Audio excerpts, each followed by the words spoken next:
Wieskamp's another guy. He kind of started off really slow. Yeah, he couldn't get a shot to go in, and he's kind of picked up his pace a little bit, shown that he's got that college veteran understanding of the game, knows where he needs to be. He got a lot of open shots because he's a terrific off ball player. But I don't know if you have anything else to say about him. There wasn't really much for me, at least, to go on. I think the thing that I really learned about Wieskamp in this, and I saw this a little bit on tape in college, but I wasn't sure how it would translate to the NBA. And obviously, it's not the NBA, but still the summer league. You're playing, t- higher talent than college basketball in the Big Ten.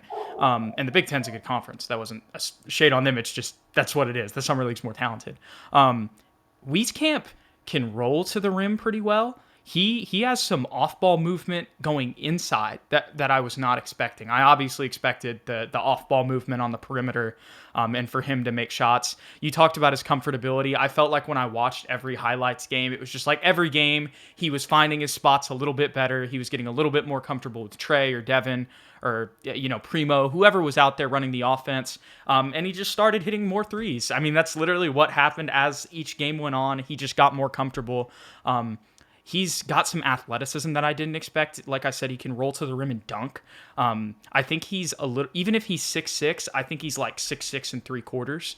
I think he's a little bit closer to 6'7", even though he's still 6'6". You get what I'm saying there. So I think those are all good things. I think there were little kind of pockets of things in his bag that you didn't know. They weren't as deep as a Devin Vassell or a Joshua Primo, who have really shown off that ability to, and even Trey Jones, to score off the dribble and create their own shot and create open shots for themselves, and create good shots out of nothing. That's what those three guys have shown, which is just incredible.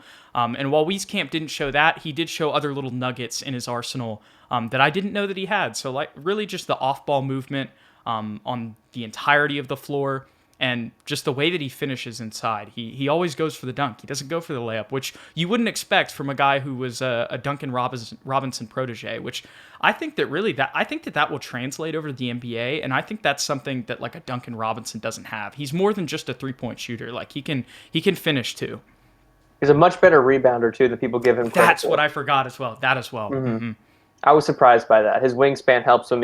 He's more aggressive than what I thought he would be, and that's just me being ignorant about Iowa basketball. You weren't watching Luka Garza all year. No, No, not at I'm all. not ashamed to say it.